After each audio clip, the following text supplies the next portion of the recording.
Hidup itu dipenuhi dengan kebutuhan-kebutuhan. Jadi kita merasakan bahwa hidup itu banyak sekali kebutuhannya. Karena itu kita merasa berat. Karena kita berpikir, kalau kebutuhan begini banyak, apa yang bisa saya lakukan untuk bisa memenuhinya? Saya harus mencarinya kemana? Saya harus berjuang seperti apa? Nah, ini semua menjadikan hidup itu menjadi sangat berat. Padahal kita tahu kan, katanya hidup itu nikmat, katanya hidup itu menyenangkan, katanya hidup itu harus bersyukur. Tapi nyatanya kebanyakan orang kan merasa bahwa hidup itu berat. Hidup itu sesuatu yang sepertinya menyiksa. Karena banyaknya kebutuhan-kebutuhan, lalu dia mengukur dirinya apa yang bisa dilakukannya untuk memenuhi kebutuhan-kebutuhan itu. Di situ salahnya. Kalau mau ringan hidup, kalau mau bahagia hidup, dan semua yang kita inginkan terjadi pada waktunya dengan mudah, maka pola pikirnya harus dibalik. Kalau hidup banyak kebutuhannya, lalu kita berpikir mencari, ini yang harus dibalik. Dari mencari dibalik menjadi menerima. Jadi kita hidup untuk menerima, bukan lagi hidup untuk mencari. Hidup untuk mencari akan jadi berat, menekan, menyiksa. Tapi hidup untuk menerima. Menerima apa? Menerima pemberian Tuhan. Jadi kita tinggal menerima. Oke? Jadi pola pikirnya dibalik dari mencari menjadi menerima. Alasan utamanya adalah kebaikan Tuhan, kemurahan Tuhan, kasih sayang Tuhan. Itu alasan utamanya. Karena sudah pasti bahwa kita adalah ciptaan Tuhan. Dan kita menerima kemurahan Tuhan, kebaikan Tuhan. Kita menerima kasih sayang Allah.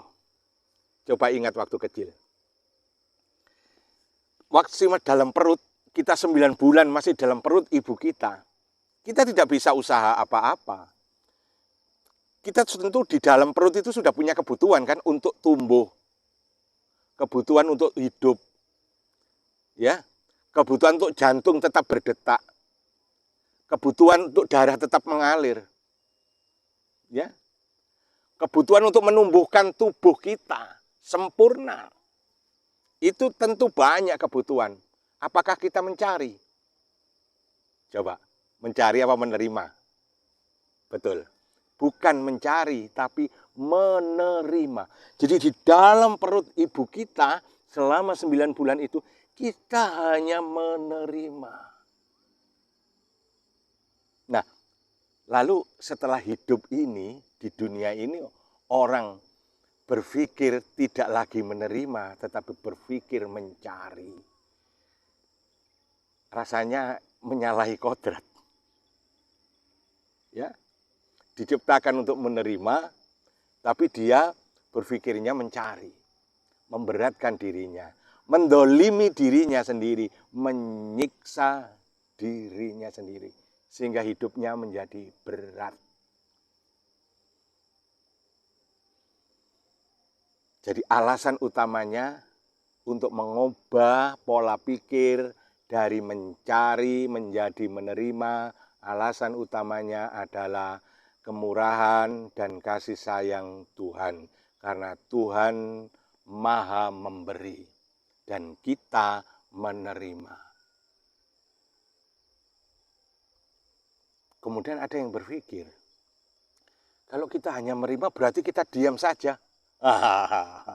Di sini salahnya. Kalau kita menerima, apa kita diam saja?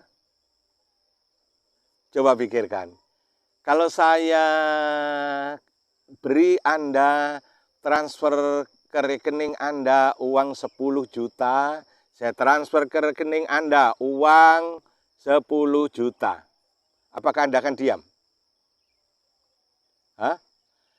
Kalau uang sudah saya transfer ke Anda, tapi Anda diam, pasti Anda tidak akan menerima uang itu. Nah, logikanya begitu. Jadi kita beraktivitas, kita bekerja, itu adalah aktivitas menerima. Karena Tuhan sudah memberi kepada kita, ya, seperti saya udah transfer tadi uangnya, kayak gitu. Lalu kita datang ke ATM, kita masukkan kartu kita, ya. Kalau ATM-nya itu jauh, jalannya macet, ya kita harus berjuang. Tapi kan kita menerima itu, tinggal mengambil apa yang telah diberikan Tuhan. Tidak lagi mencari, ya kan? Jadi kalau tidak ada tindakan mengambil apa yang diberikan, tidak bisa kita terima. Jadi kita hanya menerima, lalu bekerja, hanya mengambil apa yang diberikan Tuhan. Maka ingat, mulai dari awal aktivitas, ya, mulai dari awal aktivitas, ketika kita bekerja, maka saya sering menganjurkan, jangan sekali-sekali Anda melakukan pekerjaan tanpa membaca Bismillahirrohmanirrohim. Karena itu sama dengan Anda teken, absen, cek clock, bahwa apa yang Anda lakukan, Anda hanya berharap apa yang Tuhan berikan. Hanya berharap pemberian Tuhan.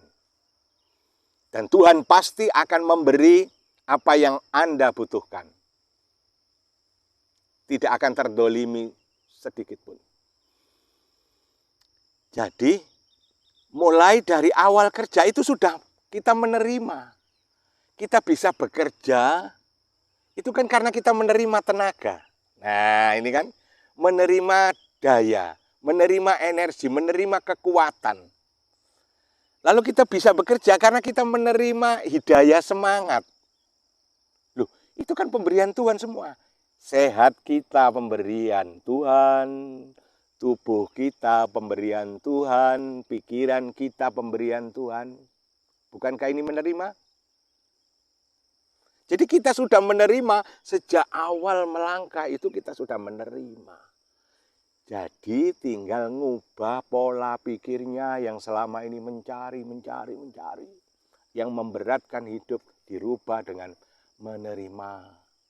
Maka Nabi kalau bangun dari tidur mengatakan Alhamdulillah. Ya, jadi hidup ini Alhamdulillah. Kalau bangun tidur Nabi kan mengatakan Alhamdulillahilladzi ahyana ba'dama amatana wa ilaihin nusyur. Ya. Jadi start awal itu kita sudah ngerasain bahwa hidup itu nerima gitu. Nabi Adam ketika pertama kali diciptakan, pada waktu diciptakan, lalu ditiupkan roh, diberi roh oleh Tuhan, lalu seketika itu Nabi Adam bersin. Apa yang dia katakan? Alhamdulillah. Itu tandanya bahwa hidup itu bukan untuk mencari, tetapi untuk menerima. Jadi, sejak awal langkah, hayati bahwa apa yang kita lakukan ini adalah menerima pemberian Tuhan. Saya diberi tenaga dari Tuhan. Saya diberi semangat dari Tuhan. Saya diberi kesehatan dari Tuhan. Saya diberi tubuh dari Tuhan. Saya diberi rekanan-rekanan ini semua dari Tuhan. Kalau kita masuk ke jalan raya, ini tiba-tiba kita nggak ikut bangun kan, ada jalan. Ini jalan pun dari Tuhan. Lalu kita masuk kantor. Kantor ini juga ada orang-orangnya, ada gedungnya, ada alat-alatnya. Ini semuanya adalah pemberian Tuhan. Jadi pola pikirnya adalah pola pikir menerima pemberian Tuhan, bukan mencari. Kalau hidup seperti ini, pasti hidup akan menyenangkan. Hidup tidak merepotkan. Dan ini kita akan menjalani hidup kita dengan mengalir dan bahagia.